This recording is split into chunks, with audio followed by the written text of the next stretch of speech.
బైబిల్లో నుంచి సంఖ్యాకాండము 19వ అధ్యాయం. సంఖ్యాకాండము 19వ అధ్యాయము 11వ వచనం నుంచి చివరి వరకు మార్చి చదువుకుందాం.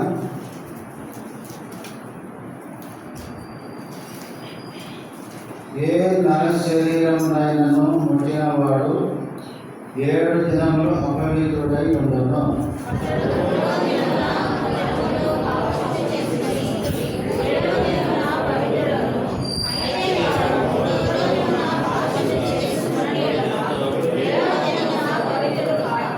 నర శరీరమును ముట్టినవాడు అటు పాపశుద్ధి చేసుకొనని యెడల వాడు యెహోవా మందిరమును అపవిత్రపరచువాడును. ఆ మనుషుడు ఇశ్రాయేలీయులలో నుండి కొట్టివేయబడును. పాప పరిహార జలము వాని మీద ప్రోక్షింపబడలేదు కనుక వాడు అపవిత్రుడు. వాడు అపవిత్రత ఇంకా పాల్గొండును.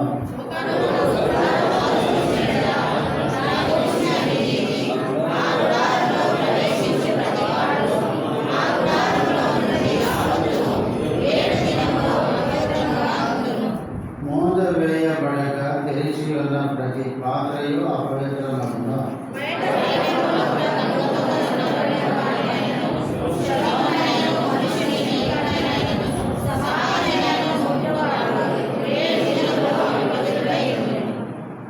అపవిత్రుల కొరకు వారు పాప పరిహారార్థమైన హోమ భస్మములోనిది కొంచెము తీసుకొనవలెను.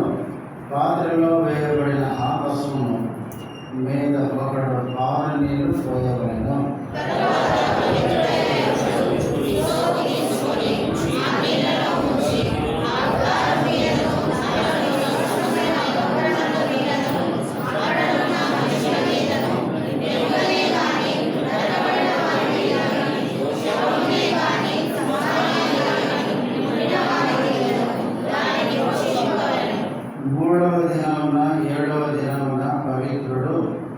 అపవిత్రుల మీద దానిని ప్రోక్షింపవలెను.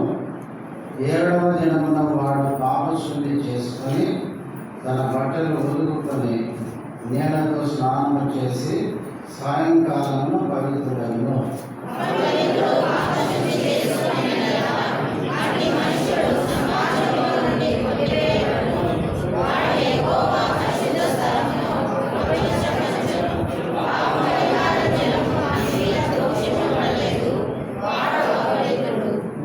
నిజమైన కట్టడ ఏదనగా పాప పరిహార జలమును ప్రోక్షించువాడు తన బట్టలు ఉదుకునవలెను. పాప పరిహార జలమును ముట్టువాడు సాయంకాలం వరకు అపవిత్రుడై ఉండును. అపవిత్రుడు ముట్టునది యావత్తును అపవిత్రము.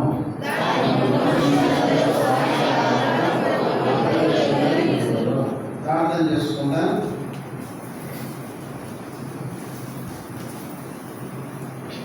ప్రేమ కలిగిన తండ్రి, పరిశుద్ధుడు అయిన దేవ, యేసుక్రీస్తు నామములో వందనములు స్తోత్రాలు చెల్లిస్తుంటున్నాం. ఇంతవరకు ఆరాధనలో మీరు చేసిన సహాయంపై స్తుతిస్తుంటున్నాం. బలము మనకు చదవబడిన వాక్య భాగంలో నుంచి మాతో మాట్లాడుతూ రండి. నీ దాసుడు బలహీనుడు, శిరోచాలను మరుగుపరచండి. నీ నామం మాత్రమే నీ దాసులను వాడుకోనండి. చేరవలసిన వీళ్ళందరికీ స్తోత్రాలు. ఇంకా రావాల్సిన వారు ఎవరైనా గురించి నడిపించి నీ వాక్యం ద్వారా ప్రతి ఒక్కరిని సంధించి ఎవరు ఎలాంటి ఆలోచన కలిగి ఉన్నారు వారికి తగిన రీతిగా నీ వాక్యం ద్వారా మాట్లాడి హృదయాన్ని తృప్తిపరిచి సంతోషంగా వెళ్ళినట్లుగా సాయం చేయము. నీ దాసుని చేతులకు అప్పగించుకుంటూ యేసుక్రీస్తు నామములో స్తుతించి ప్రార్థిస్తున్నాము తండ్రి, ఆమేన్.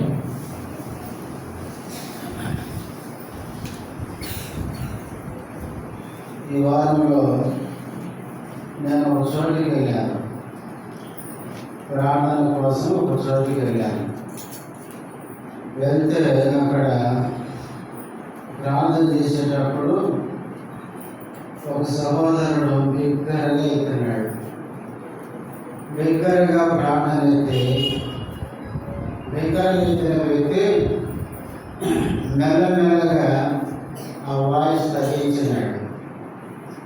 తగ్గించేసరికి వెనక వాళ్ళకి వినపడలేదు. వెనక వాళ్ళందరూ ఆమెన్ అన్నారు.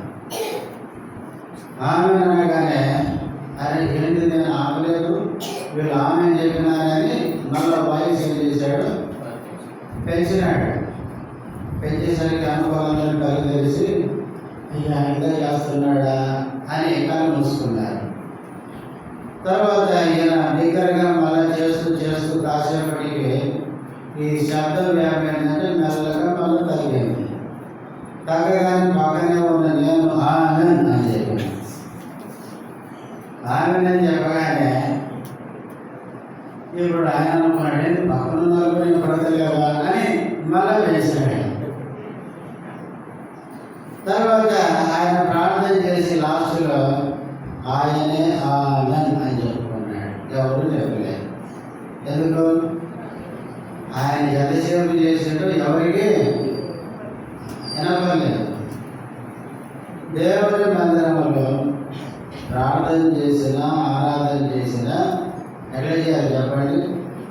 బిగ్గరగా చేయాలి, అందరికి వినపడేటట్లుగా చేయాలి, అందరూ ఆమెన్ అని చెప్పేటట్లు ఉండాలి. మనం ఆరాధన ఎత్తితే అర్థమవుతుంది, కానీ ఇక మధ్యలో వాళ్ళు ఏం చేస్తున్నారు ఎవరికి అర్థం కాదు. అసలు ముగించేవారు కూడా అర్థమే కాదు. అట్లా చేస్తే అట్లా చెప్పండి. దేవుడు మనకు నోరించినందుకు లోక సంబంధమైన విషయాలలో అయితే నోరు ఎంత పెద్దగా చేసుకుంటాం కదా, కొంచెం తగ్గించక అంటే అసలు తగ్గనే తగ్గదు కదా. పక్కన ఎవరు నింటారక్క అంటే అసలే ఆగదు. ఇక రాబోతున్నారని ఇంకా ఎక్కువ చేస్తారు. లోక సంబంధమైన వాటి విషయంలో ఎంత గట్టిగా మాట్లాడతాము, కానీ దేవుని సన్నిధిలో దేవుని ఆరాధించేటప్పుడు ఎందుకు మనకు నోరాదో అర్థం కాదు. అందుకే వచ్చేవారము ఆరాధన బిగ్గరగా చేయకపోతే మధ్యలో పాడవుతుందండి మీ ఆరాధన. అంటే అది ఎవరు ఆరాధన చేసినా కూడా గట్టిగా ఆరాధన చేయండి. అందుకే ఒకరికి మెల్లగా చేస్తుంటే ఇంకొకరు ఎదుగుతున్నారు. ఎందుకంటే వీళ్ళు చేస్తున్నారో మీరు అవతల వ్యక్తికి అర్థమయ్యేలాడు. కాబట్టి ఆరాధన బిగ్గరగా చేయండి, హృదయంలో నుంచి సంతోషంగా చేయాలి. సరే, మన భాగానికి వెళ్దాం. మనం సంఖ్యాకాండం 19వ అధ్యాయము పోయిన వారం మొదటి 10 వచనాలు చదువుకొని కొన్ని విషయాలు మనం ధ్యానం చేసుకున్నాం. ఈ అధ్యాయంలో 22 వచనాలు ఉన్నాయని ఈ 22 వచనాలు 2 భాగాలని మనం చెప్పుకున్నాం. మొదటి 10 వచనాలు ఒక భాగము, 13 నుంచి 22 వరకు 2వ భాగమని చెప్పుకున్నాం. మొదటి భాగంలో పాప పరిహారం జలము చేసే విధానాన్ని గురించి మనము జ్ఞాపకం చేసుకున్నాం. 2వ భాగంలో దానిని వినియోగించే విధానం గురించి అని మనం చెప్పుకున్నాం. 11వ వచనం నుంచి చివరి వరకు పాప పరిహారం జలాన్ని ఎట్లా వినియోగించాలో ఇక్కడ మనం చూస్తున్నాం. ఈ భాగంలో 2వ భాగంలో ఇశ్రాయేలు ప్రజలలో ఒక వ్యక్తి అపవిత్రుడైనప్పుడు అని చదువుతారు. ఎట్లా అపవిత్రుడు చూడండి, 11వ వచనం చదవండి. ఏ నరశవమైనను ముట్టినవాడు 7 దినములు అపవిత్రుడై ఉండదు. ఒక వ్యక్తి చనిపోయిన శవాన్ని పడితే ఏంటంటే పాత నిబంధన కాలంలో అది అపవిత్రత. తర్వాత చూడండి 16వ వచనం. బయట పొలములో ఖడ్గంతో నరకబడిన వారినైనను శవమునైనను మనుషుని ఎముకనైనను సమాధినైనను ముట్టువాడు 7 దినములు అపవిత్రుడై ఉండను. పాత నిబంధన కాలంలో చచ్చిపోయిన శవాన్ని ముట్టిన, చచ్చిపోయిన వ్యక్తి యొక్క ఎముకను ముట్టిన, సమాధిని ముట్టుకున్న ఇదంతా ఏంటంటే అపవిత్రము అని చెప్పినాడు. పాత నిబంధనలో ఇశ్రాయేలు ప్రజలు అలాంటివి కనుక ముట్టుకుంటే ఆ వ్యక్తి ఏమైపోతాడు? అపవిత్రుడు అయిపోతాడు.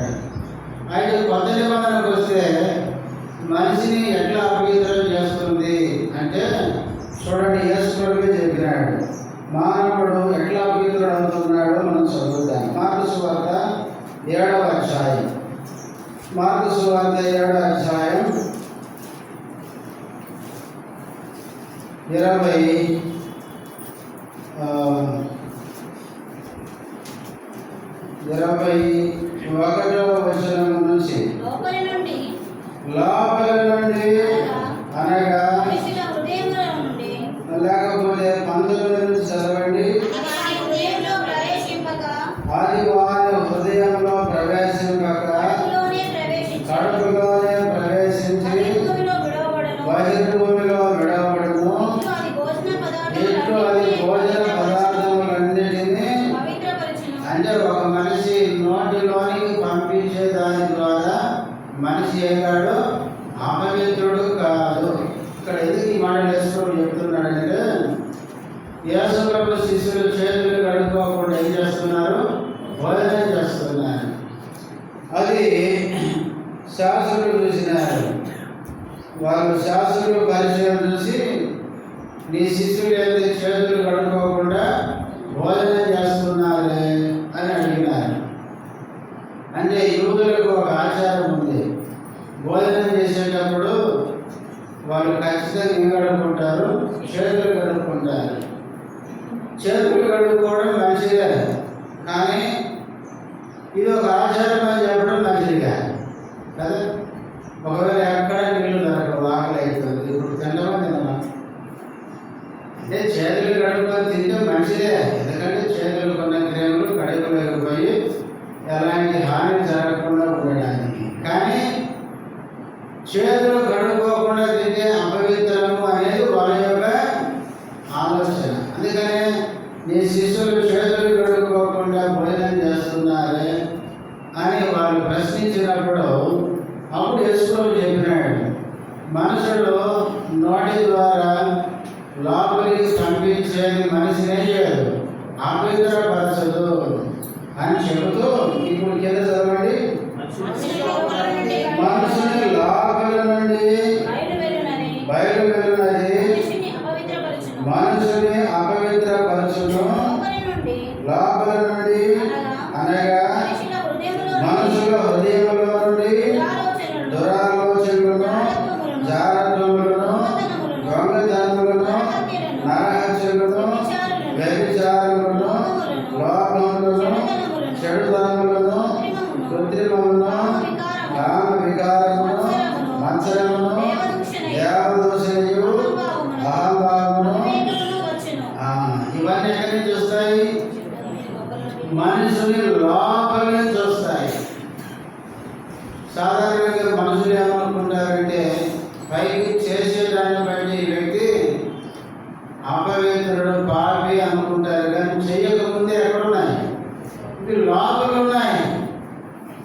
మనుషుని హృదయంలో ఏమున్నాయి? ఇక్కడ 13 విషయాలు చెప్పినాడు యేసు. దురాలోచనలు. మనసు హృదయంలో ఏమున్నాయంట? దురాలోచనలు ఉన్నాయంట. మనిషి ఒంటరిగా కూర్చున్నప్పుడు అతన్ని గమనించాలి.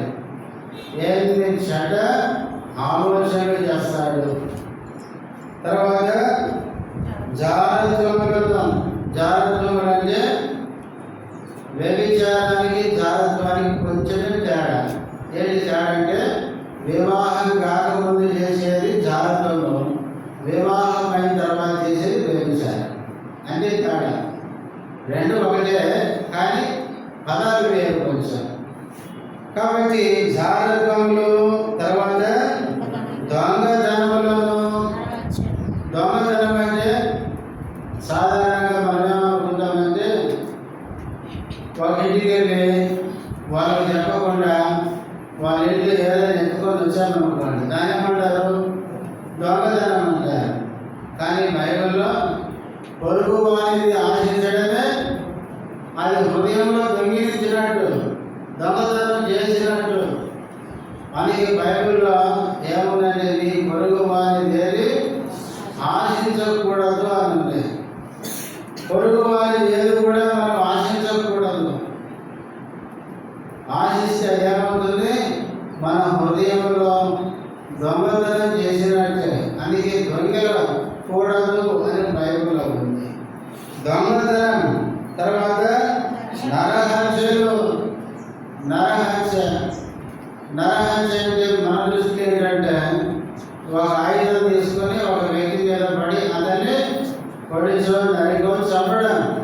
కానీ బైబిల్ ఏముంది? నీ సహోదరుని ద్వేషిస్తే అది నరహత్య. చూడండి, యోహాను రాసిన మొదటి పత్రిక 3వ అధ్యాయం.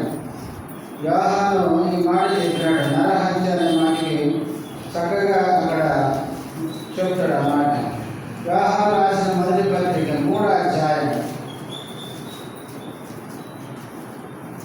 2వ వచనం 15వ వచనం.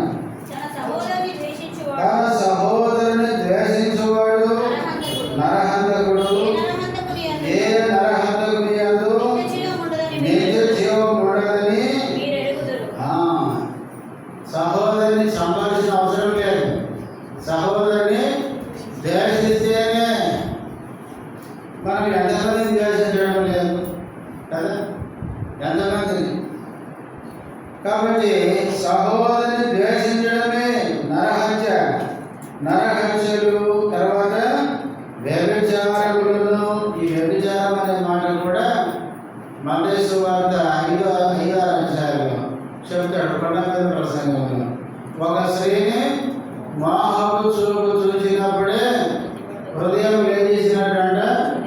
వ్యభిచారం చేసినట్టు అన్నది. కాబట్టి మోహపు చూపే వ్యభిచారం. చూపులో కూడా రకరకాలు ఉంటాయి. మనం తల్లి చూసేటప్పుడు ఎక్కడ చూస్తాం చెప్పండి? తల్లి చూసేటప్పుడు ఏ వ్యక్తి అయినా కూడా ఒకలాగా చూస్తాడు. అదే పిల్లల్ని చూసేటప్పుడు, మనకు పుట్టిన పిల్లల్ని చూసేటప్పుడు ఒకలాగా చూస్తాం. పట్టిన వాళ్ళను, ఎదురింటి అమ్మాయిని. అందుకే బైబిల్ అమ్మాయి చెప్పాడు, మోహపు చూపు. అందుకే మనం చూసే చూపులోనే మోహం ఉందనుకోండి. అంటే ఆ వ్యక్తిని చూసి, మంచిగా చూసి, హృదయంలో ఆలోచిస్తూ పాప సంబంధమైన ఊహలు ఊహిస్తుంటే అదేంటంటే దేవుని దృష్టిలో హృదయమందు పాపము చేసినట్లే. అందుకే వ్యభిచారం. తర్వాత ఏమన్నాడు? లోభము. లోభం అంటే భారత దర్శనాలు పేరాశ ఉంది. పేరాశ అంటే విపరీతమైన ధనాపేక్ష అన్నమాట. అంటే ధనం ఉండడం పాపం కాదు. గుర్తుపెట్టుకోండి, బైబిల్ అబ్రహాము ధనవంతుడే, యోబు ధనవంతుడే, ఊజు దేశంలోని ఎవరంట? ధనవంతుడు. ధనం ఉండడం పాపం కాదు, ధనాపేక్ష ఉండడం పాపం. ఉన్న ధనంతో తృప్తి రాక ఇంకా కావాలి, ఇంకా కావాలి. ఎంత ఇచ్చిన దేవుడు ఇంకా కావాలి. కొన్నిసార్లు అనిపిస్తూ ఉంటుంది. కొంతమంది అంతా కూర్చుకుంటారు, చివరికి ప్రాణాన్ని పోగొట్టుకుంటారు. వాళ్ళని చూసినప్పుడు అనిపిస్తుంది. మొన్న ఒక ఇంటికి వెళ్ళాను, చిన్న బాగుంది. వెళ్తే ఆ అబ్బాయి యవనస్తుడు, అంకుల్ మా ఇల్లు ఎట్లుంది అన్నాడు. నేను అన్నాను, 8 కోట్లు అయింది అన్నాను. ఆ అబ్బాయి చెప్పాడు, 8 కోట్లు అయింది అంకుల్ అన్నాడు. ఇంత చిన్న వయసులో 8 కోట్లు సంపాదించాను అని నేనంటే, అంకుల్ దీని అందరికీ మా అమ్మాయి కారణం అన్నాడు. ఎవరంటే వాళ్ళ అమ్మ. మా అమ్మ, మా నాన్న వాళ్ళు ఎంతో ప్రయాసపడి సంపాదించారు. దానికి తోడుగా నేను కొంత ప్రయాసపడి సంపాదించుకున్నాను. మరి అమ్మాయి ఏమైందంటే చనిపోయింది అన్నాడు. నాకు అనిపించింది, ఆ అమ్మ అంత సంపాదించింది కానీ ఏమైంది? ప్రాణం పోయింది, చనిపోయింది. నా మైండ్లో అప్పుడే అనిపించింది, ఆమె అంత సంపాదించింది కానీ చివరికి ఏం తీసుకోకుండా చనిపోయింది. కాబట్టి ఈ లోకంలో దేవుడు మనకి ఇచ్చిన దాన్ని ఏముండాలి? తృప్తి కలిగి ఉండాలి.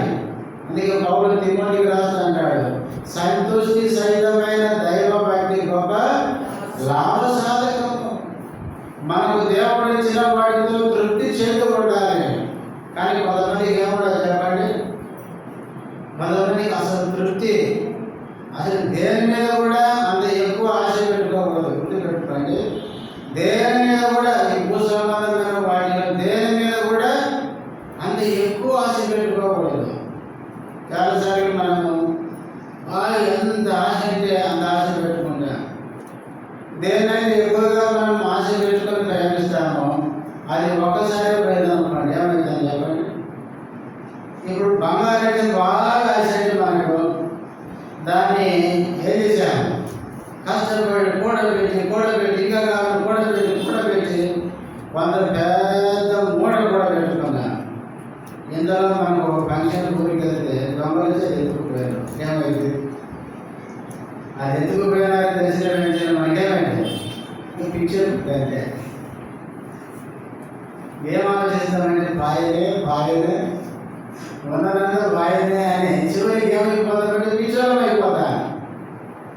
అందుకే పౌలు అన్నాడు, ఏమన్నాడు, నేను క్రీస్తుతో కూడా లేపబడిన వారైతే పైన వాటినే వెతకండి, పైన వాటి మీదనే మనసు పెట్టుకోండి. కాబట్టి మనం పరలోక సంబంధమైన వాటి మీద మనసు పెట్టుకోవాలి. మరి భూమి మీద ఉండేది ఉందా అంటే కావాలి.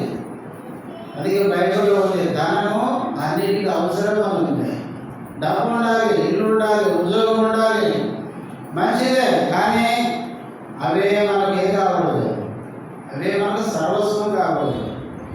కాబట్టి ఇక్కడ ఏమన్నాడు, లోభము అన్నాడు. లోభం అంటే ధనాపేక్ష, పేరాశ అన్నమాట, విపరీతంగా ధనపేక్ష అన్నమాట. తర్వాత చెడుదనములను, చెడుదనం అంటే చెడు పనులు చేయడం, చెడ్డగా జీవించడం. కృత్రిమం అంటే మనం చేతులతో చేసేవి దేవుళ్ళని నమ్మడం, మనం దేవునికి బదులుగా ఒక దానిని సృష్టించుకోవడం. కృత్రిమములను, కామ వికారములను. కామ వికారం అంటే కామం వేరు, కామం వేరు. కాబట్టి ఈ కామంలో వికారం అన్నమాట. కొంతమందికి విపరీతమైన ఆలోచనలు, ఈ కామం విషయంలో విపరీతమైన ఆలోచనలు కలిగి ఉండడం, కామ వికారము. తర్వాత మత్సరం అంటే ఒక బాధలు చెప్పుకోవాలంటే అసూయ. కిందేముంది, కిందేముంది చెడ్డ కళ్ళు ఉంది. కొన్ని కళ్ళు చెడ్డ ఉంటాయి అన్నమాట. అంటే ఒకరు మంచిగా చూసి వారు లేకపోవడం, దీన్నే అసూయ అంటారు. మత్సరము అంటే అసూయ. అసూయ అనేది చాలా భయంకరమైన పాపం. యోగ గ్రంథం 5వ అధ్యాయంలో ఉంది. ఏమన్నది అంటే దుష్టులైనా కఠినంగా అక్కడ ఉంటుంది. ఏమని, అసూయ చేత సత్సము అని ఉంది.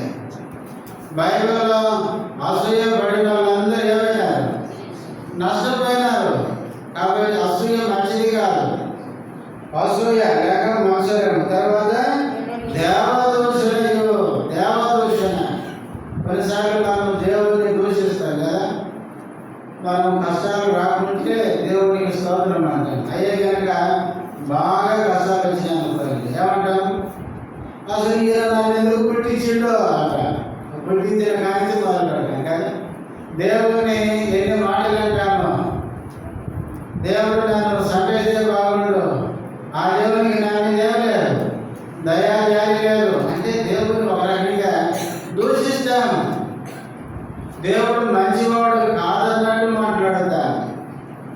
యోగు ఏమన్నాడంటే, భార్య ఏమనింది, అయ్యా దేవుడిని దూషించి మరణము కర్మ, సూసైడ్ చేసుకుని సావని చెప్పింది.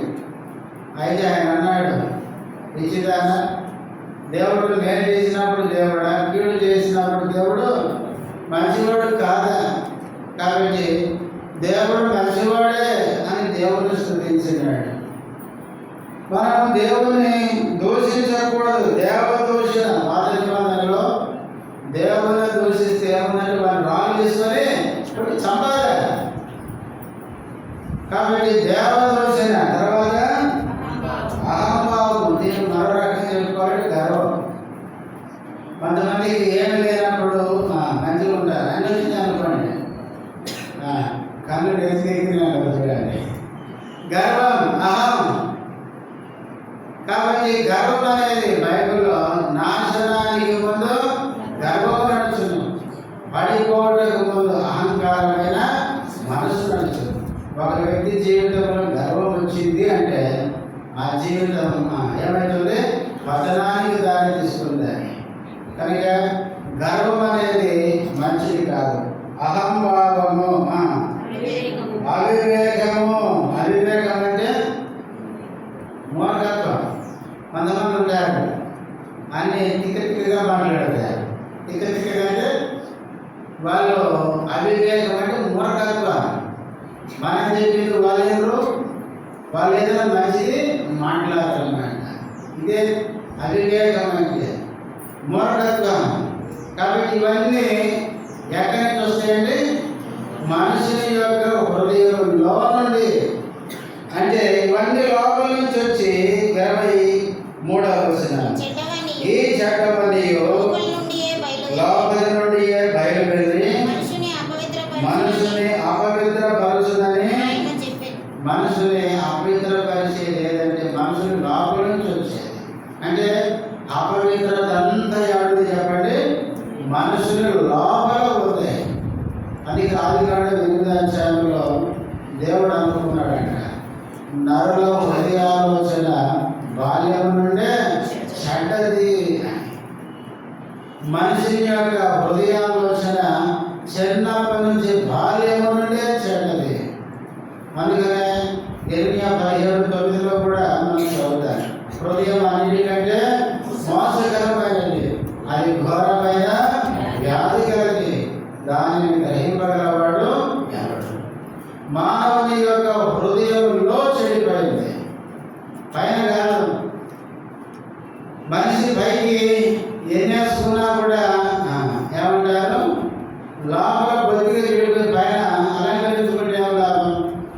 శాస్త్రులు పరిశీలు పైకి ఏం చేస్తారు? నీళ్ళు టైంకి వేసుకుంటారు, చూడడానికి తెల్లగా కనపడతారు, లోపలంతా కలమసంతో అనుకుంటారు. అది చేసుకోవడం అంటున్నాడు. మీరు పైకి కాదు శుద్ధి చేసుకోవాల్సింది ఎక్కడ? లోపల. మానవుడు హృదయంలో నుంచి వచ్చే ఈ చెడు గుణాలను బట్టి మనుషుడు ఏమవుతున్నాడు? అపవిత్రుడు అవుతున్నాడు. పాత నిబంధనలో సంఖ్యాకాండం 19వ అధ్యాయంలో మనం చదువుకున్నాం. పాత నిబంధన కాలంలో ఇశ్రాయేలు ప్రజలలో ఒక వ్యక్తి శవాన్ని ముట్టిన, ఎముకను ముట్టిన, సమాధిని ముట్టిన వాళ్ళు ఏమైపోతారు? అపవిత్రులైపోతారు. ఆ అపవిత్రుడు పవిత్రుడు కావాలంటే ఏం చేయాలి? అక్కడే చదువుతాం, పాప పరిహార జలం అవసరం. అదే ఆ జలము, పాప పరిహార జలం ఎట్లా తయారు చేస్తారో పని వారు చెప్పుకున్నాను. ఎర్రని పెయ్యని తీసుకొని వచ్చి దానికి ఏముండదు, ఎలాంటి లోపం, కలంకం, మచ్చ ఇది లేని ఒక ఎర్రని పెయ్యని తీసుకొని వచ్చి యాజకుడు పాల వెలుపలికి తీసుకొని వెళ్ళి అక్కడ దాన్ని వధించి దాన్ని పూర్తి ఏం చేయాలి? అగ్నిలో కాల్చి చేయాలి.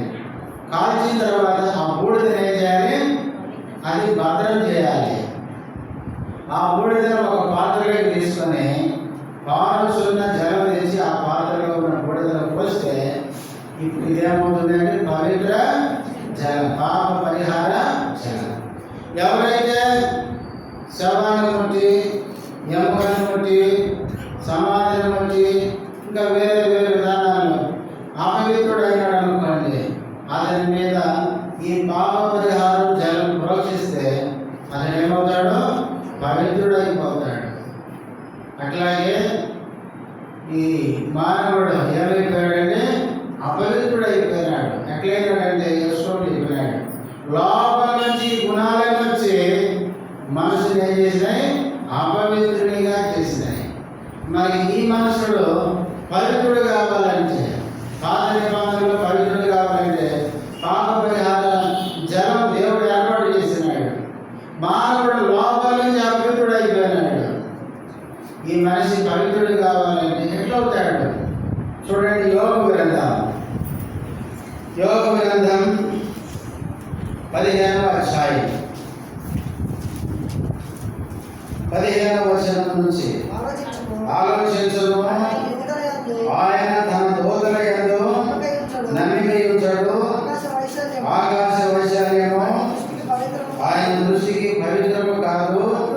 అట్లుండగా దేవుడును చెడిన వాడును నీరు త్రాగునట్లు దుష్క్రియలు చేయవాడును మరీ అపవిత్రుడు కదా. చాలా మనిషి ఏం చేస్తాడంట? మనిషి హేయుడు పాపం ఎట్లా చేస్తాడంట? నీళ్లు త్రాగినట్లుగా పాపం చేస్తాడంట. నీళ్లు త్రాగినట్లు దుష్క్రియలు చేయవాడు మరి అపవిత్రుడు కదా. మనిషి పాపం ఎంత సులువుగా చేస్తాడంటే నీళ్లు తాగినంత సులువుగా పాపం చేస్తాడు. మరి ఇలాంటి అపవిత్రుడు ఎట్లా పవిత్రుడు కాగలడు? చూడండి, ఇదే యోగ గ్రంథం 25వ అధ్యాయంలో ఆ ప్రశ్న మనం చూస్తాం. 4వ వచనం, నరుడు దేవుని దృష్టికి నీతిమంతుడు ఎట్లు కాగలడు? స్త్రీకి పుట్టినవాడు ఆయన దృష్టికి ఎట్లు శుద్ధుడు కాగలడు?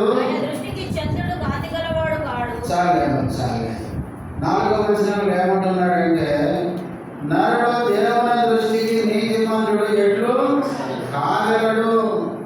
స్త్రీకి పుట్టినవాడు ఆయన దృష్టికి ఎట్లు శుద్ధుడు కాగలడు. అక్కడ క్వశ్చన్ మార్క్ ఉంది. ఎట్లా అవుతాడు శుద్ధుడు? కానీ మనిషి ఏం చేస్తున్నాడు? అపవిత్రుడైన ఈ మానవుడు తాను పవిత్రపరచుకోవాలని చాలా ప్రయత్నాలు చేస్తున్నాడు. మానవుడు ఎన్నో ప్రయత్నాలు చేస్తున్నాడు, కానీ మానవుని యొక్క సొంత ప్రయత్నాల వలన మానవుడు ఏం కాలేడు? పవిత్రుడు కాలేడు. చూడండి, సామెతల గ్రంథం 20వ అధ్యాయం, సామెతలు 20వ అధ్యాయం 9వ వచనం, నా హృదయమును శుద్ధపరచుకొని ఉన్నాను, పాపము పోగొట్టుకొని పవిత్రుడనైతి అనుకొనదగిన వాడెవడు? ఇక్కడ కూడా ప్రశ్నిస్తున్నాడు. నా హృదయాన్ని శుద్ధి చేసుకున్నాను, నేను పాపాన్ని పోగొట్టుకున్నాను, నా హృదయాన్ని నేనే శుద్ధి చేసుకున్నాను అని చెప్పగలిగిన వాడు ఎవడు? ఒక మనిషి తన హృదయాన్ని ఏం చేయలేడంటే శుద్ధి చేసుకోలేడు. మానవుని హృదయం పాపంతో నిండిపోయింది, అపవిత్రుడైపోయినాడు. అపవిత్రుడైన ఈ పాపైన మానవుడు తను తాను ఏం చేయలేడు? శుద్ధునిగా పవిత్రునిగా చేసుకోలేడు. చేసుకోవాలని ఎంత ప్రయత్నించినా మానవుడు శుద్ధుడు కాజాలడు. అది సాధ్యం కాదు. అందుకే బైబిల్లో ఉంది, మానవుడు తన సొంత ప్రయత్నాల ద్వారా మనిషి శుద్ధుడు కాలేడు. మానవుడు శుద్ధుడు కాలేడు కాబట్టి ఇలా మానవుని తన అపవిత్రత నుంచి పాపాల నుంచి విడిపించి శుద్ధిగా చేయడానికి ఎవరు వచ్చారంటే పరిశుద్ధుడైన యేసు ప్రభువు వచ్చినాడు. పరిశుద్ధుడైన యేసుక్రీస్తు పరలోకం నుండి ఆ ఎర్రని పెయ్యవలే ఏ లోకం లేని వాడిగా ఆయన ఈ లోకానికి వచ్చి కల్వరి శిలువలో గవిని వెలుపడే మన కొరకు ఆయన శ్రమపడి ఆయన శిలువలో మరణించి చనిపోయి సమాధి చేయబడి తిరిగి లేచినాడు. ఈరోజు మన హృదయం పవిత్రం కావాలంటే యేసుక్రీస్తుని ఏం చేయాలి? విశ్వాసం ఉంచాలి. ఆ ప్రభునాది విశ్వాసం నుంచి మన పాపాలను ఒప్పుకుంటే ఆయన రక్తంతో మన హృదయాన్ని కడుగుతాడు. కొంతమంది ఇట్లా ప్రశ్న వస్తున్నారు, ఏమనంటే ఈ క్రైస్తవులు భిక్షులు కాకపోతే యేసు ప్రభు ఎప్పుడు చచ్చిపోయాడు? 2000 సంవత్సరాలకు ముందు చచ్చిపోయాడు. ఆ రక్తం ఇప్పుడు దాకా ఉన్నాం కదా. చూడండి, లోకంలోని మనుషులు అడిగే ప్రశ్న, ఎప్పుడో 2000 సంవత్సరాలకు పూర్వం యేసు ప్రభు చచ్చిపోతే అప్పుడు కానీ ఆ రక్తం ఇప్పుడు దాకా ఎక్కడ ఉంది? యేసు రక్తం నన్ను కడుగు అని ఎక్కడ అడుగుతున్నారు? వీళ్ళు. అందుకే క్రైస్తవులంతా ఒకలాంటి అపోహలు ఉండిపోయినారని చెప్తున్నారు. మీకు ఒక విషయం చెప్పాలి. ఏంటి ఆ విషయం అంటే, దేవుడు ఉన్నాడా అంటే మనం అందరం చెప్తారు. ఏమని ఉన్నాడని చెప్పి ఎవరు చూసారు? చూసారు ఎవరన్నా? ఎవరు చూడలే. కానీ ఎక్కడ నమ్ముతున్నారు? ఉన్నాడు అనడానికి ఏమున్నాయి? రుజువులు ఉన్నాయి, ఆధారాలు ఉన్నాయి. ఇప్పుడు నేనున్నానంటే నన్ను తండ్రి ఉన్నారని, ఈ సృష్టి ఉంది అంటే సృష్టికర్త ఉన్నాడని, దేవుడు ఉన్నాడనే దానికి కనిపించకపోయినా రుజువులు ఉన్నాయి. రుజువులను బట్టి మనం దేవుడిని నమ్మాము. అట్లాగే మనం యేసుక్రీస్తు శిలువలో చనిపోయాడని మనం నమ్ముతున్నాం లేదా? నమ్ముతున్నాం. చూసినారు మీరు? చూసారండి? ఎవరు చూడలేదు కదా? నేనైతే చూడలేదు. ఎందుకంటే మనం ఆయన సిలువేయబడ్డప్పుడు మనం లేవు భూమి మీద. యేసు ప్రభు సిలువేయబడి చనిపోయి తిరిగి లేచాడని మనం హృదయంలో నమ్ముతున్నాం. ఎట్లా నమ్ముతున్నామంటే బైబిల్లో రాయబడేది. బైబిల్లో యేసు ప్రభు నిన్ను నన్ను ప్రేమించి సిలువలో మరణించాడని దేవుడు వ్రాయించాడు. కాబట్టి వ్రాయించిన దేవుని మాటలు మనం హృదయపూర్వకంగా నమ్ముతున్నాం. అదే బైబిల్ దేవుడు రాయించాడు. ఏమని? మన పాపాన్ని ఒప్పుకుంటే ఆయన రక్తంలో మనను అడుగుతాడు. మరి అది నమ్మకం ఎక్కడ నమ్మకం? అదే మన విశ్వాసం. ఎవడో లోకంలో ఉండే ఆత్మీయ గుడ్డోడు వచ్చి గుడ్డి ప్రశ్నలు ఉంటే ఆ గుడ్డోడికి కలిగి కనపడమని అందరి కనపడమని ఎట్లా? కాబట్టి యేసుక్రీస్తు రక్తం నేటికి మనల్ని కడిగి శుద్ధి చేస్తుందని బైబిల్ స్పష్టంగా చెబుతుంది. కాబట్టి పిల్లరా, వాక్యంలో రాయబడిన సత్యాన్ని హృదయపూర్వకంగా మనం నమ్ముతాం. కాబట్టి యేసుక్రీస్తు రక్తం మన పాపాన్ని కడిగి మనం ఏం చేస్తుంది? శుద్ధి చేస్తుంది. పిల్లరా, చేరుకు వచ్చిన వాళ్ళు ఇంకెవరైనా ఇంకా యేసు ప్రభువుని నమ్మి పాపాల నుంచి విడిపించబడకుండా క్రీస్తు రక్తంలో కడగబడి హృదయ శుద్ధి కాకపోతే ఈరోజైనా ప్రభు దగ్గర హృదయపూర్వకంగా విశ్వాసములు పాపాన్ని ఒప్పుకుంటే ప్రభు ఆయన రక్తంతో నిన్ను కడుగుతాడు. ప్రియులారా, యేసుక్రీస్తు మాటలు వింటుంటే పవిత్రపరచబడం గుర్తుపెట్టుకోండి. విన్న మాటలు ఏంటి? విశ్వాసం నుంచి మన పాపాన్ని ప్రభు దగ్గర ఒప్పుకుంటే పవిత్రమవుతారు. ఒకవేళ యేసు ప్రభు మాటలు విని యేసు రక్తంలో కడగబడకపోతే, మన హృదయం శుద్ధి చేయబడి రక్షించబడకపోతే బైబిల్లో యేసు ప్రభు అన్నాడు మత్తయి సువార్త 5:8 హృదయ శుద్ధి గల వారు ధన్యులు, వారు దేవుని చూశారని ఉంది. మరి హృదయ శుద్ధి కాకపోతే ఒక దినాన్ని మనం చనిపోయినప్పుడు దేవుని దగ్గరికి పోము, దేవుని చూడలేదు. ఫిబ్రవరి 12-14 అనుకుంటా అక్కడ కూడా దేవుని పరిశుద్ధత లేకుండా ఎవడనో ప్రభువును చూడడు అంతే. కాబట్టి యేసుక్రీస్తు రక్తంలో మనం కడగబడకపోతే మనం చనిపోయిన తర్వాత మన దేవుని దగ్గరికి మనం వెళ్ళలేము, మన ప్రభువును మనము చూడలేము. కాబట్టి ప్రభువు నమ్మి ఆయన రక్తం చేత మనం కడగబడి మనం పరిశుద్ధులే కావాలి. సంఖ్యాకాండం 19వ అధ్యాయంలో ఇశ్రాయేలు ప్రజలలో ఎవరైనా శవాన్ని వచ్చిన, ఎముకను వచ్చిన, సమాధిని వచ్చిన వాళ్ళు ఏమైపోతారు? అపవిత్రులైపోతారు. వారు పవిత్రులు కావాలి అంటే పాప పరిహార జలం వాళ్ళ మీద ఏం కావాలి? ప్రోక్షించబడాలి. ఒకవేళ ప్రోక్షించబడకపోతే ఏమైతే చెప్పినాడు చూడండి అన్నమాట. సంఖ్యాకాండం 19వ అధ్యాయం 12వ వచనం కింద చూడండి. 13వ వచనం చివరిలో మధ్యలో ఆ మనుషుడు ఇశ్రాయేలీయులలో నుండి ఎవరైతే పాప పరిహార జలం రెడీగా ఉన్నా అది దాని మీద ప్రోక్షించుకోకుండా తను తాను పవిత్రపరచుకోకుండా ఉంటాడో ఆ వ్యక్తి ఇశ్రాయేలు ప్రజలలో చేయబడతాడు, కొట్టివేయబడతాడు. తర్వాత 20వ వచనం కూడా అపవిత్రుడు పాప శుద్ధి చేసుకొనని ఎడల అట్టి మనుషుడు సమాజంలో నుంచి అంటే దేవుని ప్రజలలో నుంచి ఏం చేయబడతాడు? కొట్టివేయబడతాడు. ఎవరైతే పాప పరిహార జన్మ రెడీగా ఉన్నా నాకు అవసరం లేదండి అని నిర్లక్ష్యం వహిస్తే అలాంటి వాడు దేవుని ప్రజలలో చేయబడతాడు, కొట్టివేయబడతాడు. ఈ రోజు కూడా క్రీస్తు రక్తం మన పాపం నుంచి విడిపించబడి పవిత్రపరచబడడానికి మనకు అనుకూలంగా ఉన్న ఆ రక్తాన్ని ఆశ్రయించకపోతే అలాంటి వ్యక్తి కూడా ఒక దినానే దేవుని ప్రజలలో చేయబడతాడు, కొట్టివేయబడతాడు. యేసుప్రభు వచ్చినప్పుడు ప్రభు బిడ్డలు ప్రభు దగ్గరికి వెళ్తారు. ప్రభు రక్తాన్ని ఆశ్రయించిన వాళ్ళందరూ ప్రభు పిల్లలలోంచి వేరు చేయబడి నిత్య నరకానికి వెళ్ళిపోతారు. అదే కొట్టివేయబడ.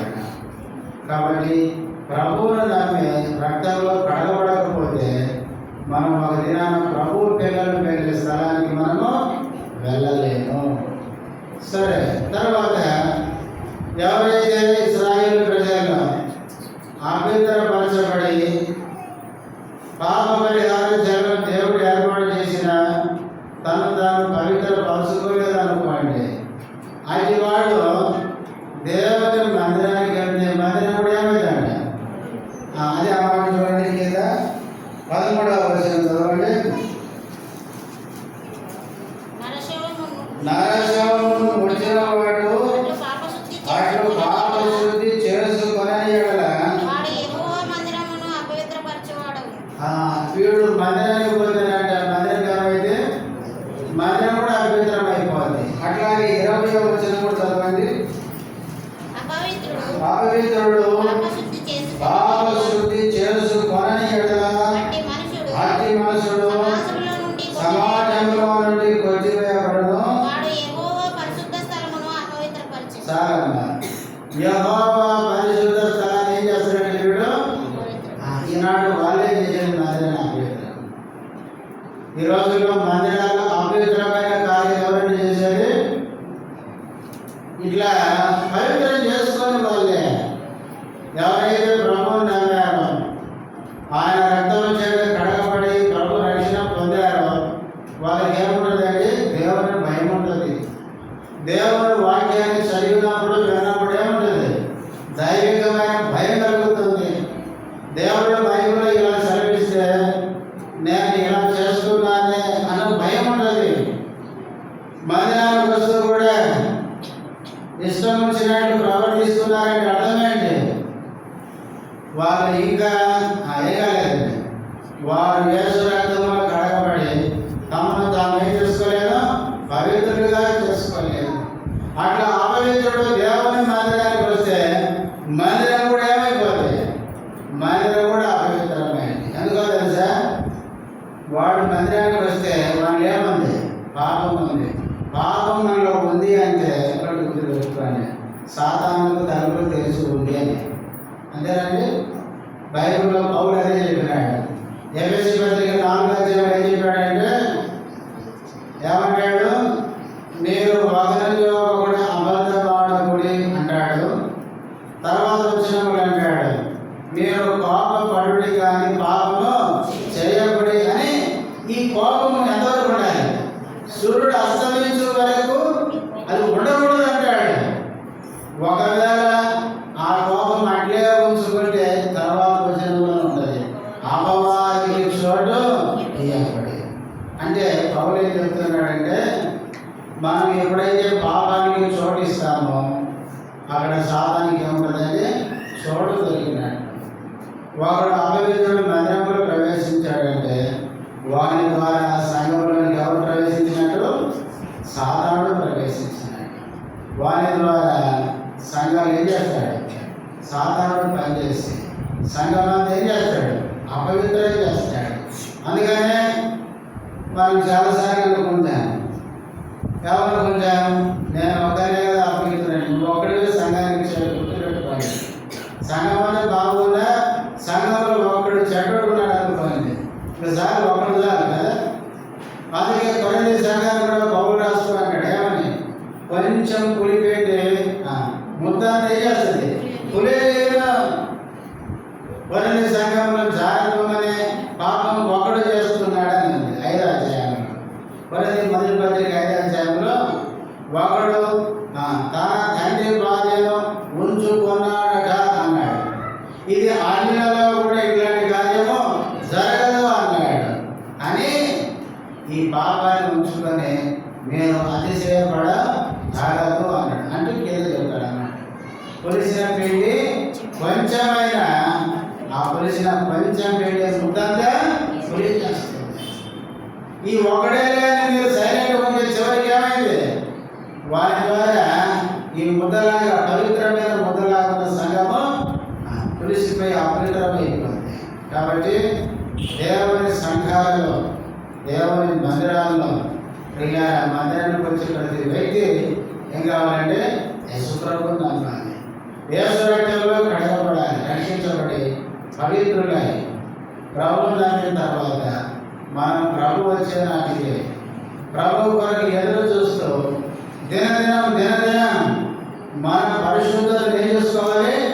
సంపూర్ణం చేసుకోవాలి. ఎందుకంటే మన ప్రభు పరిశుద్ధతలు ఎవరంటే పరిశుద్ధతలో పరిపూర్ణుడు. నిర్గమకాండం 15:11లో ఇశ్రాయేలు ప్రజలు అన్నారు ఏమని? వేరుకులలో నీ వంటి వాడు పరిశుద్ధతలో ఎవరు? మహనీయుడు. అట్లాంటి మహనీయుని ఎదుర్కోవాలంటే మనం కూడా ఎట్లా ఉండాలి? పరిశుద్ధంగా ఉండాలి. మన పట్ల దేవుని ఉద్దేశం ఏంటంటే ఒకరోజు యేసులోకి వచ్చినప్పుడు ఆయన ఎదుట మనం ఎట్లా ఉండాలంట? పరిశుద్ధులము, నిర్దోషులంగా, కలంకము, మచ్చ, ముడత, ఏడాగు లేకుండా నిర్దోషమైన సంఘముగా మనం ఆయన ఎదుట నిలబడాలంట. కాబట్టి ఇలా ప్రభువుని రక్షించబడి పవిత్రపరచబడి దినదినం ఎక్కడైనా ఇశ్రాయేలు ప్రజలు ఒకడు అభివృద్ధుడైతే వాడు వెంటనే అడిగొస్తాడు యాజకుల దగ్గరకు వచ్చి తన తప్పును ఒప్పుకొని ఎక్కడ మృతి అభివృద్ధుడైనాడో ఒప్పుకొని ఆ పాప జలము చేత ఏం చేసుకుంటాడు? పవిత్రం చేసుకుంటాడు. ఒకవేళ ప్రభువు నమ్మినా పొరపాటున కావలసి కాదు, నేను మళ్ళీ చెప్తాను, గుర్తుపెట్టుకోండి.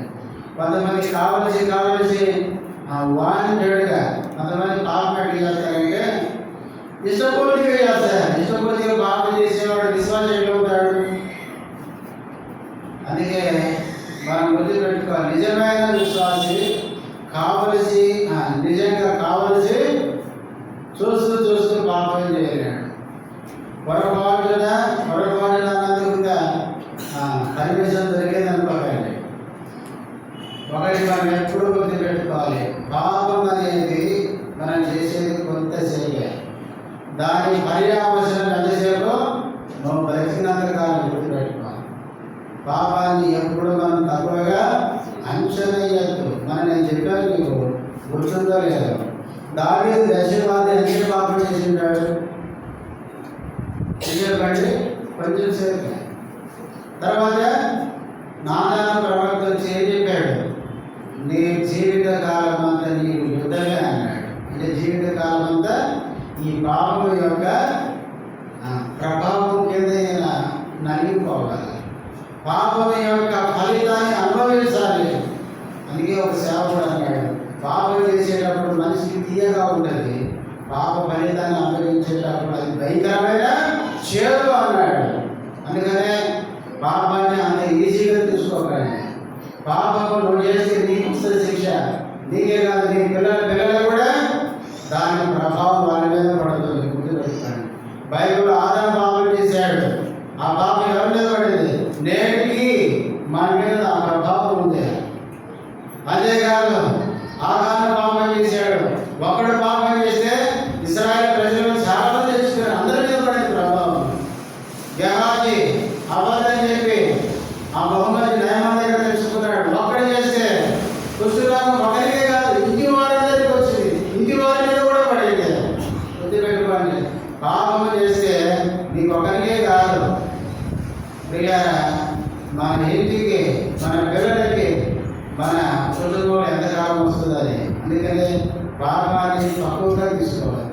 అందుకే ఏదైనా పొరపాటుని మనం పాపం చేస్తే వెంటనే ఆనాడు పవిత్రపరచుకోవడానికి యాజకుడి దగ్గరికి వెళ్ళి, అయ్యా నేను పలాని అపవిత్రత చేశాను, నన్ను క్షమాపణ పొంది పవిత్రపరచబడడానికి పాప పరిహారం మీద స్థలమని సన్నిహించుకుని పవిత్రపరచబడ్డాడు. ప్రభు దగ్గరికి రావాలి, ప్రభు సన్నిధిలో ఒప్పుకోవాలి. ప్రభువా నేను రక్తంతో నన్ను కడుగు అని ఎప్పటికప్పుడు మనము ఆయన రక్తంతో శుద్ధి చేసుకోవాలి. అట్లా చెప్పి ప్రభు కడుగుతాను కానీ రోజు చేసి కడుక్కోలేదా? కొంతమంది ఎట్లుంటారంటే చేస్తారు ఒప్పుకుంటారు, చేస్తారు ఒప్పుకుంటారు. అట్లా ఒప్పుకుంటూ పోతే ఏమైంది తెలుసా? బైబిల్లో ఉంది, ఎన్నిసార్లు గర్తించినా లోపడే వానికి తిరుగు లేకుండా. బైబిల్లో ఆ మాటలు చాలా కఠినంగా ఉంటాయి. మరీ తిరుగు లేకుండా హఠాత్తుగా ఏమైపోతారంట, నాశనం ఉంటారు. అందుకే దేవుని భయం కలిగి బతకాలి. దేవుని నమ్మి రక్షించబడి ఈ భూమి మీద అపవిత్రమైన మనము ఆయన రక్తంలో కడగబడి దినదినము పొరపాటుని ఏదైనా పొరపాటు చేస్తే రక్తంలో కడుక్కొని శుద్ధులం కావాలి. కావలసి చేస్తే చివరికి ఏమవుతుంది? దాని యొక్క శిక్ష తప్పకుండా అనుభవించాలి. ఒక మాట చెప్పి నేను పూజ చేస్తాను. చాలామంది ఏమనుకుంటారంటే క్రైస్తవ విశ్వాసులు యేసు ప్రభువుని నమ్మి పాపం చేస్తే శిక్ష లేదనుకుంటారు. బైబిల్ ఏం చెప్తుందో తెలుసా? శిక్ష ఫస్ట్ మనకే. ఎవరికండి చెప్పండి, ఎవరు మాట్లాడలేదు, నన్ను ఏదనుకుంటారు? శిక్ష ఫస్ట్ మనకే చెప్పండి. ఎవరికి చెప్పండి? శిక్ష మనకే. తీర్పు ఎక్కడ ఆరంభమవుతుంది? దేవుని ఇంటి వద్ద. లేదు, మొదటి పత్రిక 4వ అధ్యాయంలో ఉంది. తీర్పు దేవుని ఇంటి వద్ద ఆరంభమవు కాలము రక్షిస్తుంది. కాబట్టి తీర్పు అనేది ఫస్ట్ మన దగ్గర నుంచే. అందుకే జాగ్రత్తగా ఉండాలి. ఏదో ప్రభుత్వం అంటే అయిపోయింది ఎట్లా బతికినా పని అనుకోకండి. భూమి మీద నువ్వు చేసే ప్రతి పనికి దేవుని దగ్గర ఏముంది? లెక్క చెప్పాలి. దేవుని దగ్గర నిలబడి మన అవినీతాలు, తప్పిదాలు, మన పాపాలకి మనము లెక్క చెప్పుకోవాలి. ఇంకొక విషయం ఏంటంటే నీతిమంతులు చేసే ప్రతి పాపానికి శిక్ష నీతిమంతులకు కూడా తప్పదు. గుర్తుపెట్టుకోండి. చాలామంది ఏమనుకుంటారంటే ప్రభుత్వం నేను ఏం చేసినా ప్రభు క్షమిస్తాడు. దాని నీతిమంతుడే కదా. పాపం చేస్తే దేవుడు ఏం చేశాడు? క్షమించాడు, దానికి శిక్ష పెట్టాడు. మనం పాపం చేసి ఒక్కొక్కటి క్షమిస్తాడు, కానీ చేసిన పాపానికి శిక్ష ఖచ్చితంగా పెడతాడు. గుర్తుపెట్టుకోండి. అందుకనే మనం ఎప్పుడూ మర్చిపోవద్దు. పాపం చేసి అందుకే యూదా పత్రిక మొత్తం ఇంటి మీద చదువుకోండి.